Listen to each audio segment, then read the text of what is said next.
তোমাদের রবের চূড়ান্ত সিদ্ধান্তটা দুনিয়ার কোন সিদ্ধান্তের মতো নয়। দুনিয়ার মানুষের সিদ্ধান্তগুলো মাঝে মাঝে পাল্টা যায়। দুনিয়ার মানুষের সিদ্ধান্তগুলো অন্য আরেকজন চাইলে পরিবর্তন করতে পারে। আল্লাহ পাক বলে তোমাদের রবের পক্ষ থেকে তোমাদের জন্য এক নম্বর চূড়ান্ত সিদ্ধান্তটা এমন যে সিদ্ধান্ত পরিবর্তন করারও কারো ক্ষমতা নাই, আর পরিবর্তন হওয়ারও সম্ভাবনা নাই। এক নম্বর সিদ্ধান্ত, আল্লাহ তা'বুদু ইল্লা ইয়্যা। দুনিয়ার মানুষেরা আল্লাহ ছাড়া কারো ইবাদত করতে পারবে না, একমাত্র শুধুমাত্র ইবাদত করবে আল্লাহর। জোরে বলেন কার? ইবাদত করব কার? والقمر بحسبان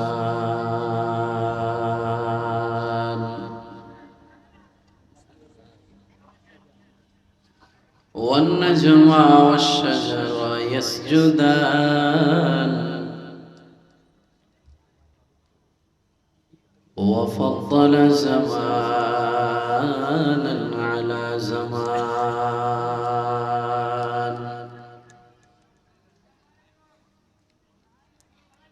كما فضل مكانا على مكان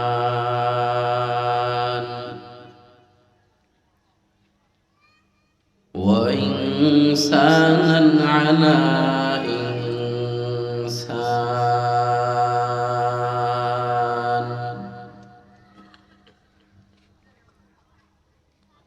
ونشهد أن لا إله إلا الله وحده لا شريك له لا ضد له ولا ند له ولا مثل له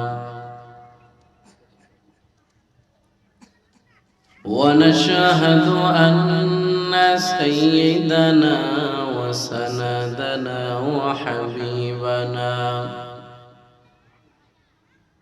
وطبيب قلوبنا ومولانا محمد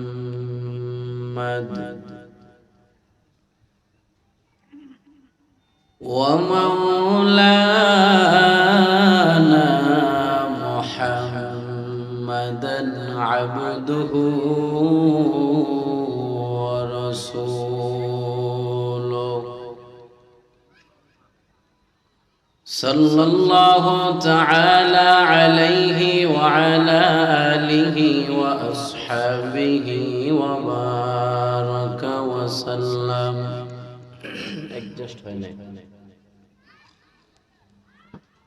وبارك وسلم تسليما كثيرا كثيرا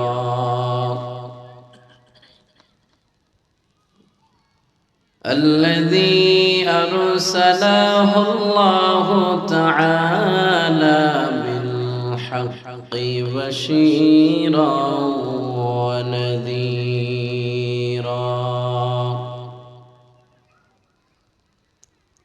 وداعيا إلى الله بإذنه سراجا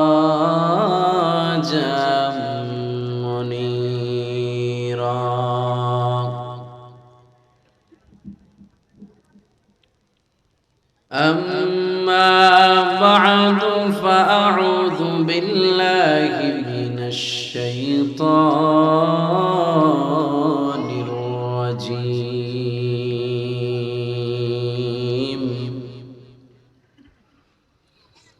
بسم الله الرحمن الرحيم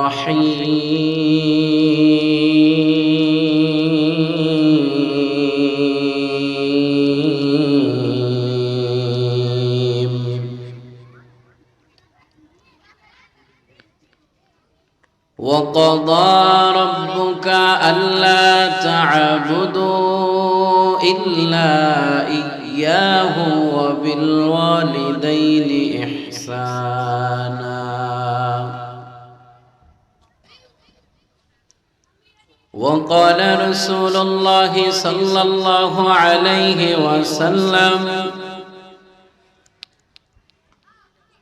إن الجنة تحت أقدام الأمهات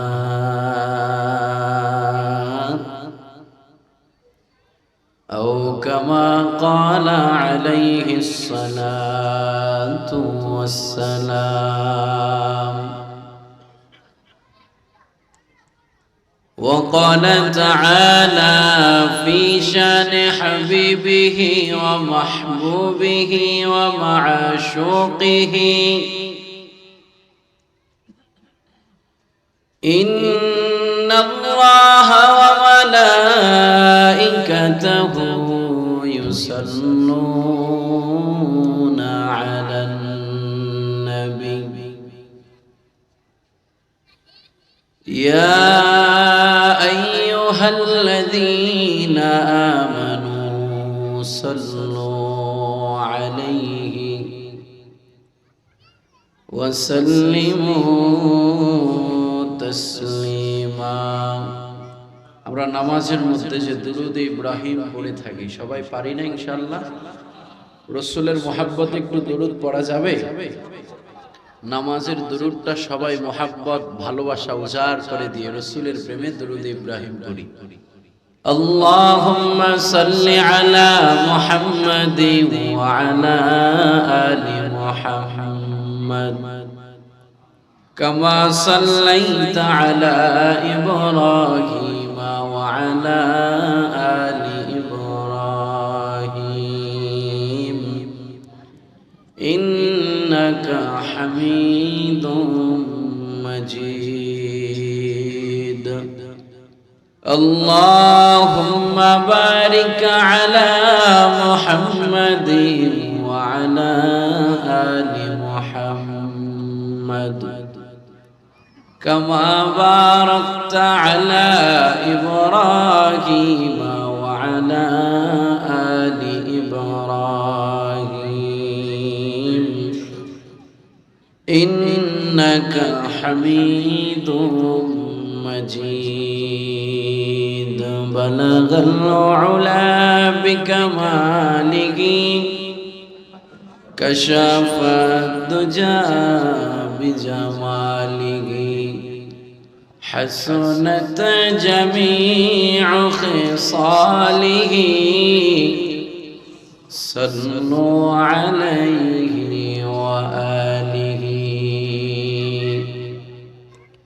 صدق الله المولانا العظيم وصدق رسوله النبي الكريم ونحن على ذلك من الشاهدين والشاكرين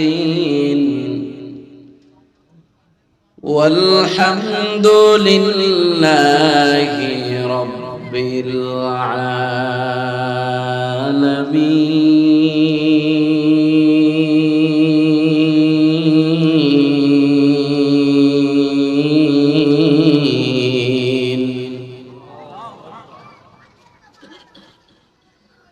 मैं दूर हो मजबूर हो ऐ सैयद आलम मैं दूर हो मजबूर हो ऐ सैयद आलम दीदार दिखाते नहीं आवाज सुना दो दीदार दिखाते नहीं आवाज सुना दो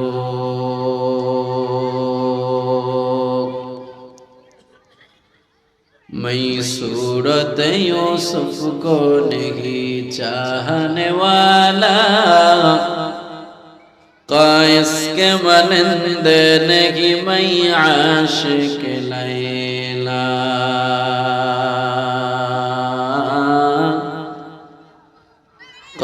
इसके मानंदे नहीं मैं आशिक लैला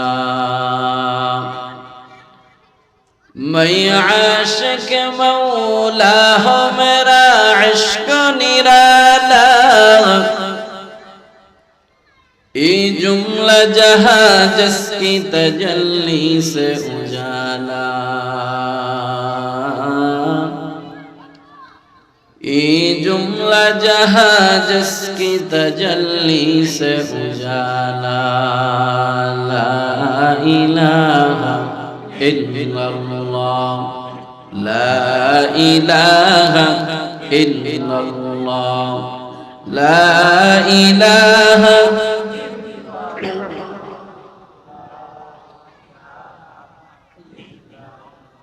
আচ্ছা, আপনাদের জিকির করতে কি কষ্ট হয়? আমাদের জবান দিয়েছে কে? সবাই আল্লাহ বললেন না, কারো জবান কোন নেতার থেকে হাওলা তুলছে। জবান দিয়েছে কে? এই পৃথিবীতে আমি বক্তার মতো আরো বক্তা আছে না নেই? এমপির মতো এমপি আছে না নেই? মন্ত্রীর মতো মন্ত্রী আছে না নেই? আল্লাহর মতো কি আরো আল্লাহ আছে? আল্লাহ কয়জন? তার মতো কেউ নাই। এই কথাটাই তো মুহাব্বতের আওয়াজ, একটু জোরে বলবেন লা ইলাহা ইল্লাল্লাহ লা ইলাহা ইল্লাল্লাহ লা ইলাহা ইল্লাল্লাহ লা ইলাহা ইল্লাল্লাহ লা ইলাহা।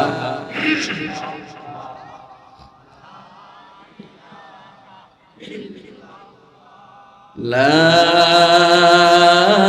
إله إلا الله محمد رسول الله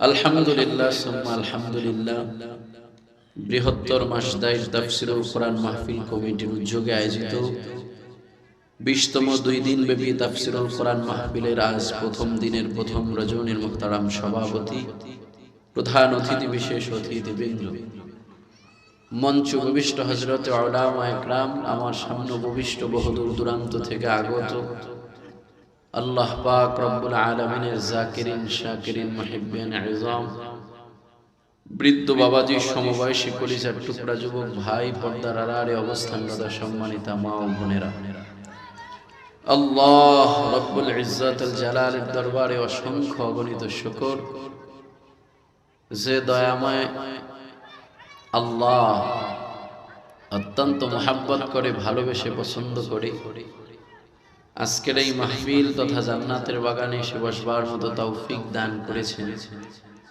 সে মহান মালিকের আলিশান দরবারে অবনত মস্তকে শ্রদ্ধাজনিত কণ্ঠে অন্তরের অন্তরে স্থল থেকে সকলে শুকরিয়া আদায় করে বলি আলহামদুলিল্লাহ। যে পরিমাণ মানুষ আমরা মাঠে জমা হয়েছি, আমার মন বলতেছে সবাই আলহামদুলিল্লাহর আওয়াজটা দেয় না। যদি সবাই দিত আওয়াজটা মনে হয় আরেকটু বড় হইতো। কি বলেন আপনারা? শুরু থেকেই কেমন যেন একটা দুর্বলতা প্রকাশ করতেছেন আপনারা। সালাম দিলাম তাও সবাই উত্তর দিতেছেন না, এরপরে দুরূদ পড়তেছি তাও পড়েন না, জিকির করাইলাম তাও করেন না, এখন আবার আলহামদুলিল্লাহর আওয়াজ দিতে বললাম তাও সবাই জোরে দিতেছেন না। এর পিছনে কারণ কি? মাহফিল পেয়ে আপনারা খুশি না বেজা? এই এলাকার মানুষের খুশির আওয়াজ আসতে হয় না জোরে হয়? আমাদের আল্লাহ বড় না ছোট? আমাদের কোরআন বড় না ছোট? আমাদের নবী বড় না ছোট? আমাদের ইসলাম বড় না ছোট? আমরা মুসলমান জাতি বড় না ছোট? মুসলমানের আওয়াজ কি আসতে হয় না জোরে হয়? সত্যি জোরে হয়। পরীক্ষামূলক আস্তে একটা আওয়াজ দিয়ে বলেন আলহামদুলিল্লাহ। এটা আপনাদের আস্তে আওয়াজ, মাশাআল্লাহ, তাতে বেশ আওয়াজ হয়েছে। এটা যদি আপনাদের আস্তে আওয়াজ হয় তাহলে বোঝা গেছে আরো জোরে আওয়াজ দেওয়ার শক্তি আপনাদের আছে। মাসদাইরের মানুষ আওয়াজ করে বলতে হবে আছে না নাই? যদি আরো শক্তি থেকে থাকে আর আজকের এই মাহফিল পেয়ে যদি সত্যি খুশি হয়ে থাকেন, কেবলমাত্র একমাত্র শুধুমাত্র মহান আল্লাহকে খুশি করার জন্য আকাশ বাতাস মুখরিত করে বজ্র কণ্ঠে আওয়াজ দিয়ে ডানে বামে সামনে পিছনে সবাই মিলে আল্লাহর দেওয়া জবান দিয়ে আল্লাহর দেওয়া কণ্ঠ দিয়ে শরীরের সর্বোচ্চ শক্তিটুকু ব্যয় করে বলি আলহামদুলিল্লাহ। মাশাআল্লাহ, মোটামুটি একটা পর্যায়ে আসছে। এবার বাহিরের মানুষেরা শুনলে মনে করবো না, মাঠে কিছু মানুষ আছে, আমাদেরও যাওয়া দরকার, ঠিক কিনা বলেন? আপনার এই আওয়াজে একজন মানুষও যদি আজকের মাহফিলে চলে আসে, যে পরিমাণ নেকি নিয়ে সেখান থেকে বিদায় হবে, আদালু আলা খাইরিন কাফাইলিহি, এই হিসাবে আল্লাহ পাক আপনার আমলনামায় তার নেকের সমপরিমাণ একটা অংশ আল্লাহ দিয়ে দিবেন। তাহলে মাঝে মাঝে সুবহানাল্লাহ আলহামদুলিল্লাহ আল্লাহু আকবারের সুযোগ আসলে বলবো না, চুপ করে বসে থাকবো? বলবো তো ইনশাআল্লাহ। কারণ সুবহানাল্লাহ আলহামদুলিল্লাহ আল্লাহু আকবার এগুলো বলার সময় কিন্তু দুনিয়াতে, মরার পরে বলার আর কোনো সুযোগ। মুহতারাম হাজিরিন, আপনাদের সম্মুখে কোরআনুল কারীমের একখানা আয়াতের অংশ বিশেষ তেলাওয়াত করেছি। রাসূলের অসংখ্য হাদিস থেকে ছোট্ট একখানা হাদিসের টুকরা তেলাওয়াত করেছি। আয়াত আর হাদিসের সমন্বয়ে স্বল্প সময় কথা বলবো।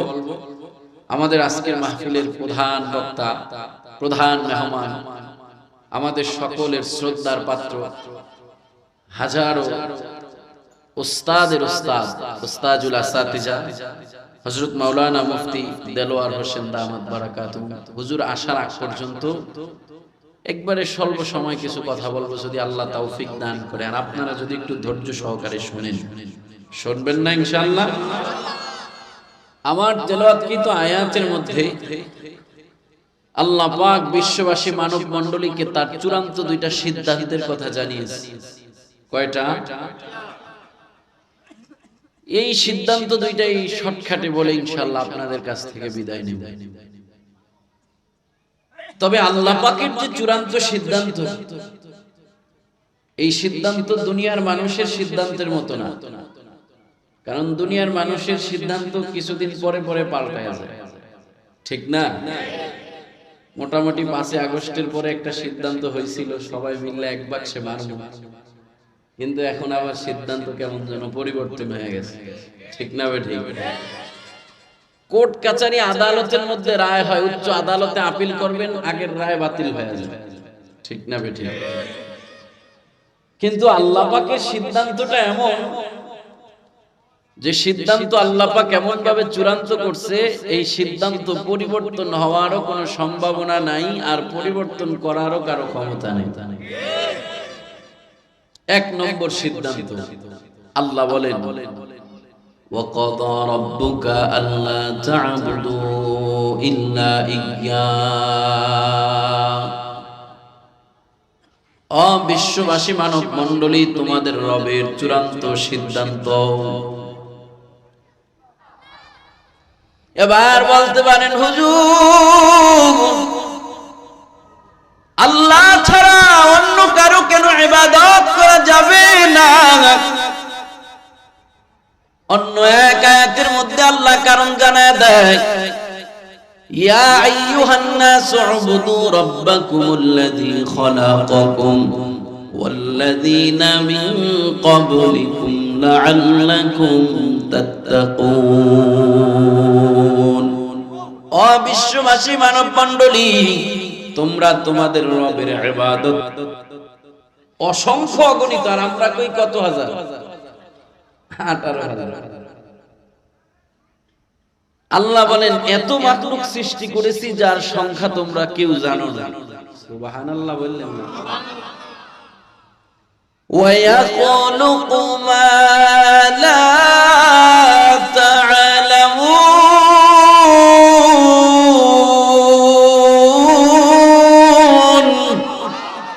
হর কে দারত খৌফ হক দরদিল মাদাম জন্নতুল মাওয়া দেহা নূরা মাকাম জুজবা হক চীজে মখাজ ইনসুজা ফজলে উআ মস্তে দর জুমলা জাহা दिल जो खाली याद हक से ऐ जहां खाने शैतान दिल बेगुमा मोहब्बत आवाज করে বলা যাবে কি আল্লাহু আকবার। অসংখ্য অগণিত মাখলুক আল্লাহ বানাইছে, ওই মাখলুকের মধ্যে সর্বশ্রেষ্ঠ মাখলুক মানুষকে আল্লাহ বানাইছে। আল্লাহ বলে গোলাম ওই রবের ইবাদত করো যেই রব তোমাদেরকে সৃষ্টি করেছে। তার মানে আল্লাহ পাক বুঝাইতে চায় সৃষ্টি করেছেন যিনি, ইবাদতের যোগ্য হলেন তিনি। দুনিয়ায় মোবাইল যে আবিষ্কার করে মোবাইলটা তার নিয়মেই চলে, তার বিধি নিষেধেই চলে। দুনিয়ায় সিম যে আবিষ্কার করে সিমটাও তার নিয়মেই চলে। ডিজিটাল মানুষ বেশি ভালো বুঝবেন ডিজিটালের কথা বললে। ফেসবুক যে আবিষ্কার করেছে ফেসবুকটাও তার বিধি নিয়ম অনুযায়ী চালাইতে হয়। ফেসবুকের নিয়ম ছাড়া পোস্ট করলে রিস্ট্রিক্ট মাইরা দেয়, ঠিক কিনা বলেন? দুনিয়ায় যে যা আবিষ্কার করে সব কিছুই তার নিয়মে চলে। আল্লাহ পাক বুঝাইতে চায় গোলাম তোমারে যে সৃষ্টি করেছে, তোমারে যে বানাইছে, তুমিও ইবাদত করবা তার। যেহেতু আল্লাহ ছাড়া দুনিয়াতে আরেকজন সৃষ্টিকর্তা নাই, আল্লাহ ছাড়া দুনিয়াতে আরেকজন রিজিকদাতা নাই, অতএব আল্লাহ পাকের চূড়ান্ত সিদ্ধান্ত হলো সৃষ্টিকর্তা যেহেতু একমাত্র আল্লাহ, আল্লাহ তা'বুদু ইল্লা ইয়্যা, ওই আল্লাহ ছাড়া কারো ইবাদত করা যাবে না, একমাত্র ইবাদত করতে হবে কার? ইবাদত করব কার? ইবাদত জিনিসটা কি? মুসলমান মনে করে শুধু সুবহানাল্লাহ আলহামদুলিল্লাহ তাসবিহ পড়াই মনে হয় ইবাদত, 5 ওয়াক্ত নামাজ রোজা রাখাই মনে হয় ইবাদত। অথচ মুসলমানের পুরাটা জিন্দেগিটাই ইবাদত। আল্লাহ নবী জানায় দেয় বান্দা তুমি খাবারের জন্য যে মুখে খাবারের একটা লোকমা দাও, ইন্নাল্লাহা লা ইউজারু ফি কুল্লি শাইইন হাত্তা আল-লুকমাতা ইয়ারফাউ আল-আবদু ইলা ফি। এ বান্দা খাবারের জন্য মুখের মধ্যে যে খাবারের লোকমা দাও, এই খাবারের লোকমাটাও যদি হালাল হয় আর খাবারের পদ্ধতিটা যদি আমার নবীর সুন্নত তরিকা অনুযায়ী হয়, আল্লাহর নবী জানায় দেয় প্রতিটা লোকমার বিনিময়ে আল্লাহ পাক তোমার আমলনামায় ইবাদতের সওয়াব দান করব। কিন্তু আমরা ইবাদত খালি নামাজ আর রোজা সুবহানাল্লাহ আলহামদুলিল্লাহর মধ্যে সীমাবদ্ধ করছি, ঠিক না? তাহলে কপাল দিয়া সেজদা দিব কাকে? জোরে বলেন। আল্লাহ ছাড়া কাউকে সেজদা দেওয়া যাবে? জোরে কন্যা কেন যাবে? কিন্তু অনেকে দিয়ে আবার গান গায়, জীবন যৌবন সহিপা দিলাম গনিশা বাবার মন পাইলাম না। জোরে কন, আরো জোরে বলেন। জীবন যৌবন সহিপা দিয়েছে কাকে? গনিশা বাবাকে। সে গান গাইতেছে, তারপরেও গনিশা বাবার মন পায় না। অথচ আমার আল্লাহরে দিলে এতদিন জান্নাত পাওয়া যাইত, ঠিক কি না? মুসলমানের জীবন যৌবন কি গনিশা বাবার জন্য? কার জন্য? জোরে বলেন। কুল ইন্না সালাতি ওয়া নুসুকি ওয়া মাহইয়ায়া ওয়া মামাতি লিল্লাহি রাব্বিল আলামিন। মুসলমানি বুয়াদ গরদন নেহাদার আইনানে খুদ বদস্তে খাজদাদান গরবা সুরত আদমি ইনসাবুদে আহমদ ওবু জাহানো হাম ইকসাবুদে। আওয়াজ করে বলেন না আল্লাহু আকবার। আল্লাহ ছাড়া কারো ইবাদত করা যাবে না, একমাত্র শুধুমাত্র ইবাদত করব। জোরে বলেন কার? এবার বলতে পারেন হুজুর, বুঝলাম আল্লাহ ছাড়া কারো ইবাদত করা যাবে না, আল্লাহ পাকের ইবাদত করব কয়দিন? কয়দিন? মাশাআল্লাহ, এক একজন এক এক পার্টি। 60 বছর বয়স পাইলাম, 40 বছর আল্লাহ পাকের ইবাদত করি, আর 20 বছর মাজারে যায় গাজা টানি। সুযোগ আছে? তাহলে আল্লাহ পাকের ইবাদত করব কয়দিন?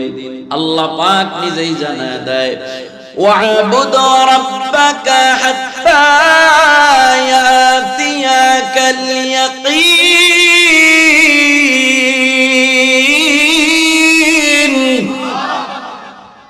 ইয়াকিন বিমানাল মাউত। ইয়াকিন শব্দের অর্থ হলো নিশ্চিত মরণ। আল্লাহ পাক জানায় দেয়, গোলাম তোমার নিশ্চিত মরণ না আসবে যতদিন, এক কথায় আল্লাহ পাকের ইবাদত করব কতদিন?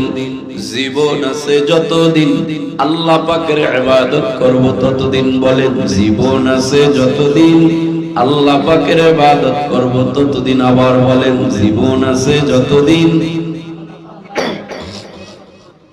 তাহলে আল্লাহ পাকের 1 নম্বর চূড়ান্ত সিদ্ধান্তটা কি আপনাদের বুঝে আসছে? আল্লাহ ছাড়া কারো ইবাদত করা যাবে? একমাত্র ইবাদত করব কার? ইবাদত করব কতদিন? জীবন আছে যতদিন। সিদ্ধান্তটা পরিবর্তন হওয়ার কোনো সম্ভাবনা নাই, সিদ্ধান্তটা পরিবর্তন করারও কারো কোনো ক্ষমতা নাই, কারণ এটা আল্লাহ পাকের চূড়ান্ত সিদ্ধান্ত। 1 নম্বর সিদ্ধান্ত যেমন পরিবর্তন করার কারো ক্ষমতা নাই, 2 নম্বর সিদ্ধান্তটাও পরিবর্তন করার কারো ক্ষমতা নাই। 1 নম্বর সিদ্ধান্ত আল্লাহ ছাড়া কারো ইবাদত করা যাবে না। 2 নম্বর সিদ্ধান্ত আল্লাহ পাক জানায় দেয়, ওয়া বিল ওয়ালিদাইনি ইহসানা। দুনিয়ার সমস্ত সন্তানেরা তাদের মা বাবার সাথে, পিতা মাতার সাথে কেবলমাত্র শুধুমাত্র ইহসানের ব্যবহার করব, ইহসানের আচরণ করব, সৎ আচরণ করব।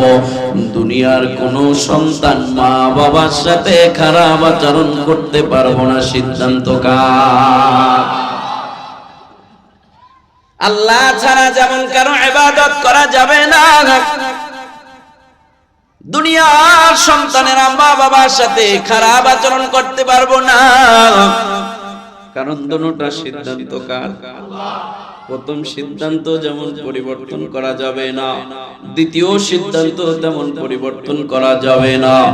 প্রথম সিদ্ধান্ত যেমন কোনো হালতেই পরিবর্তন হবে না, দ্বিতীয় সিদ্ধান্তই কোনো হালতে পরিবর্তন হবে না। এবার অনেক সন্তান বলতে পারেন, হুজুর মা বাবা যদি আমাদের সাথে খারাপ আচরণ করে, মা বাবা যদি আমাদের উপরে জুলুম করে, মা বাবা যদি আমাদের সাথে অন্যায় করে, তাইলেও কি আমরা মা বাবার সাথে খারাপ আচরণ করতে পারবো না? না না, নবী আমার জানায় দেয়, ওয়ালাউ কানা কাফিরান, মা বাবা যদি কাফের হয়, মা বাবা যদি মুশরিক হয়, তারপরেও কাফের আর মুশরিক মা বাবার সাথেও দুনিয়ার সন্তানেরা খারাপ আচরণ করতে পারবে না, মা বাবার খেদমত করতেই হবে। জোরে বলেন, সিদ্ধান্ত কার? এবার প্রশ্ন আসতে পারে, হুজুর দুনিয়ার মানুষ লাভে লোহার বোঝা বয়, বিনা লাভে তুলার বোঝা বইতে রাজি না, ঠিক না বেঠিক? হুজুর গো বলেন না, মা বাবার খেদমত কেন করব? আল্লাহর নবী জানায় দেয়, ইন্নাল জান্নাতা তাহতা আকদামিল উম্মাহাত, দুনিয়ার সমস্ত সন্তান তোমাদের মা বাবার পায়ের নিচে তোমাদের বেহেশত। অতএব বেহেশতে যদি যেতে চাও, জান্নাতে যদি যেতে চাও, জান্নাত যদি কামাই করতে চাও, মা বাবার খেদমত করেই তোমাকে জান্নাত কামাই করতে হবে। মা বাবার সাথে সৎ আচরণ করেই তোমাকে জান্নাতে যেতে হবে। সন্তান তুমি যত বড় এডুকেটেড পারসন হও না কেন, যত বড় টাকার মালিক হও, যত বড় ক্ষমতার মালিক হও, কোন অবস্থাতেই মা বাবার সাথে খারাপ আচরণ করা যাবে না। মা বাবার সাথে সৎ আচরণ করতে হবে, মা বাবার খেদমত করতে হবে, কারণ ওই মা বাবার পদতলেই তোমার জন্য জান্নাত রয়েছে। এজন্য মদিনার নবী জানা দেখ, দুনিয়ার কোন সন্তান রাতের বেলা মায়ের মুখের মধ্যে খাবারের লোকমা উঠা দেয়, সন্তান যদি তারপরে ঘুমের ঘরে যায়, হোক না সেটা সন্তানের সামর্থ্য অনুযায়ী এক মুঠো ভাত, হোক না সেটা সন্তানের সামর্থ্য অনুযায়ী ফলের একটা টুকরা, হোক না সেটা সন্তানের সামর্থ্য অনুযায়ী এক গ্লাস দুধ, দুনিয়ার গরিব সন্তানটাও যদি মায়ের মুখে খাবারের লোকমা উঠাইয়া ঘুমের ঘরে যায়, ওই সন্তান সকাল হতে না হতে নবী আমার জানা দেয় আসবাহানি মাফতুহানি মিনাল জান্নাহ, ওই সন্তানের জন্য সকাল হতে না হতে আল্লাহর তরফ থেকে জান্নাতের দুইটা দরজা খুলে যায়। একজন রে খাওয়াবেন তো একটা জান্নাতের দরজা খুলে যাবে, দুইজনকে খাওয়াবেন দুইটা জান্নাতের দরজা খুলে যাবে। রাতের বেলা খাওয়াবেন, দিনের বেলা জান্নাতের দরজা খুলে যাবে। দিনের বেলা মা বাবার খেদমত করবেন, রাতের বেলা জান্নাতের দরজা খুলে যাবে। এই মাসদাইর এলাকার সন্তান, এই যুবক ভাই আমার, বৃদ্ধ বাবা, পর্দার আড়ালের মা আমার বোন, হয় আপনার আমার মরণ রাতে হবে, না হয় আপনার আমার মরণ দিনে হবে। আপনার আমার মরণ যদি দিনের বেলা হয়, রাতের বেলা মা বাবার খেদমত করার কারণে দিনের বেলা জান্নাতের দরজাটা খোলা। যদি আপনার আমার মরণ রাতের বেলা হয়, দিনের বেলা মা বাবার খেদমত করার কারণে রাতের বেলা জান্নাতের দরজাটা খোলা। এজন্যই নবী বলে ইন্নাল জান্নাতা তাহতা আকদামিল উম্মাহাত, মা বাবার খেদমত করনে ওয়ালা সন্তানটা যে কোনো সময় মরুক না কেন, সন্তান মরার পরেই তার জন্য জান্নাতের দরজাটা খোলা আছে। কারণ নবী আমার জানা দেয় রিদার রাব্বি ফি রিদাল ওয়ালিদি ওয়া সাখাতার রাব্বি ফি সাখাতাল ওয়ালিদি, মা বাবা যদি তোমার উপরে সন্তুষ্ট হয়ে যায়, আরশের মালিক তোমার উপরে সন্তুষ্ট হয়ে যাবে।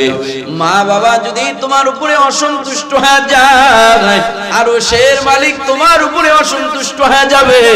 কারণ নবী আমার জানা দেয় হুমা জান্নাতুকা ওয়া হুমা নারুকা, মা বাবা তোমার জান্নাত, মা বাবা তোমার জাহান্নাম। মা বাবারে কষ্ট দিয়া দুনিয়ার বড় ওলি হইল, জান্নাত পাইবা না রে ভাই আমার। এজন্য আল্লাহ পাকের চূড়ান্ত সিদ্ধান্ত, দুনিয়ার সমস্ত সন্তানেরা যদি জান্নাতে যেতে চাও, আল্লাহ পাকের চূড়ান্ত সিদ্ধান্ত হলো সন্তান মা বাবার সাথে ইহসান করে, ইহসানের ব্যবহার করে, মা বাবার খেদমত করেই তোমাকে জান্নাতে যেতে হবে। মা বাবার সাথে খারাপ আচরণ করা যাবে না, সিদ্ধান্ত কার? এবার বলতে পারেন হুজুর, মা বাবার খেদমত করব কয়দিন? আল্লাহ পাকের ইবাদতের বেলায় প্রশ্ন উঠেছে, আল্লাহ পাকের ইবাদত করবেন কয়দিন? ভুলে গেছেন তো আজ বাড়িতে নিয়ে যাবেন। এই জায়গায় যদি ওয়াজ পকেটের থেকে পড়ে যায় তো বাড়িতে নেবেন কি? আল্লাহর ইবাদত করব কয়দিন? যাতে আপনাদের মনে থাকে, এজন্য আমি সহজ শব্দে আপনাদের মুখস্থ করাইছিলাম। ইবাদত করব কয়দিন? জীবন আছে যতদিন। আল্লাহ পাকের ইবাদত করা যেমন ফরজ, ইবাদতের পরে মা বাবার খেদমত করা সন্তানের জন্য তেমন জরুরি। আল্লাহ পাকের ইবাদত করবেন যতদিন, প্রশ্ন এসেছিল, জবাব এসেছিল, জীবন আছে যতদিন। মা বাবার খেদমতের বেলায় যদি সন্তানের প্রশ্ন ওঠে, সন্তান মা বাবার খেদমত করবে কতদিন? একই জবাব হবে, জীবন আছে যতদিন। কার জীবন? মা বাবার জীবন নয়, সন্তানের জীবন আছে যতদিন। সন্তান মা বাবার খেদমত করবে ততদিন। সুবহানাল্লাহ। কার জীবন? মা বাবার না সন্তানের? ইবাদতের বেলায় প্রশ্ন এসেছে, খেদমত আল্লাহ পাকের ইবাদত করবেন কয়দিন? জীবন আছে যতদিন। কার জীবন? আপনার জীবন। আপনিই ধরেন মা বাবার সন্তান। এবার মা বাবার বেলায় প্রশ্ন উঠল, সন্তান মা বাবার খেদমত করব কয়দিন? উত্তর হবে, সন্তানের জীবন আছে যতদিন, মা বাবার নয়। সন্তানের জীবন আছে যতদিন, সন্তান মা বাবার খেদমত করবে ততদিন। এবার ময়দান থেকে ভারাক্রান্ত হৃদয়ে অনেক সন্তানেরা আমাকে প্রশ্ন করতে পারেন, হুজুর আপনার এই কথার উপরে আমাদের অনেকেরই আমল করা সম্ভব না। কেন সম্ভব না জানেন? হুজুর আপনি বলেছেন সন্তান মা বাবার খেদমত করব ততদিন, সন্তানের জীবন আছে যতদিন। এই ময়দানে আমরা অনেক সন্তান এমন আছি গো হুজুর, বাড়িতে যাওয়ার পর মন চাইলেই বাবার মুখে একটু খাবারের লোকমা উঠাইতে মন চাইলেও পারবো না, মায়ের একটু খেদমত করতে মন চাইলেও পারবো না, মাকে একটু খাবার খাওয়াইতে মন চাইলেও পারবো না, বাবার একটু খেদমত করতে মন চাইলেও বাড়িতে যায় পারবো না। কেন পারবো না? কারণ আমার মা বাবা আমাকে রাইখা আমার আগেই দুনিয়া থেকে চলে গেছে। ও হুজুর বাড়িতে যায় যদি খেদমতের আশায় এখন মারে মা বলে ডাকি, বাবারে বাবা বলে ডাকি, আমার মা বাবার কোনোদিন সারা দিব না। কেমনেই বা দিব? কারণ কবরের জমিনে চলে গেছে। হুজুর আপনি বলেছেন মা বাবার খেদমত সন্তান করবে ততদিন, সন্তানের জীবন আছে যতদিন। ও হুজুর আমরা বাড়িতে যাই আপনার ওয়াজের উপরে কেমনে আমল করব? বাড়িতে যায় কেমনে মা বাবার খেদমত করব? আমাদের মা বাবা তো আমাদের আগেই চলে গেছে, আমাদের জীবন এখনো আছে কিন্তু আমাদের মা বাবার জীবন তো এখন নাই। বলেন না কেমনে আমরা আমাদের মা বাবার খেদমত করব? আয়াতের ব্যাখ্যায় তাফসীর ইবনে কাসিরের মধ্যে লেখেন, আপনাদের মতো নবীর একজন আনসারী সাহাবী নবীর দরবারে যাইয়া নবীকে ডাক দিয়া কই, ইয়া রাসূলুল্লাহ আপনাকে একটা প্রশ্ন করতে চাই। নবী আমার ডাক দিয়া কই, সাহাবী কি প্রশ্ন করবা? অনুমতি দেওয়া হলো। বলো তোমার প্রশ্নটা কি? কি প্রশ্ন করতে চাও তুমি করো। অনুমতি পাওয়ার পর নবীর সাহাবী প্রশ্ন না করে শুধু কান্না করতেছে, দু চোখ দিয়ে পানি ঝরাচ্ছে। নবী ডাক দিয়া কই, সাহাবী প্রশ্ন করার জন্য বলেছি, অনুমতি দিয়েছি, প্রশ্ন না করে কেন কান্না করতেছো রে সাহাবী? সাহাবী প্রশ্ন করে, নবী আমার আপনার কাছে জানার ছিল, আপনার কাছে আমি জানতে চাই দুনিয়া থেকে কোনো ভালো খাবার দাবার পাকায় কি কবরে নিয়ে দিয়ে আসা সম্ভব কিনা? নবী আমার ডাক দেয়া কয়, সাহাবী অবলার মতো প্রশ্ন কেন করেছ? কেমনে দুনিয়া থেকে খাবার পাকাইয়া কবরে নিয়ে দিয়ে আসবা? ওই কবরের তো জানালা নাই, দরজা নাই, ওই কবরে দুনিয়া থেকে কোনো খাবার দাবার পাকানো তো পাঠানো তো সম্ভব না। এই সাহাবী আমার আবেগ কোন প্রশ্নই বা কেন করেছ? এমন আবেগ মাখা কথা কেনই বা জানতে চেয়েছ? নবীর সাহাবী কান্না মাখা কণ্ঠে নবীকে জানায়,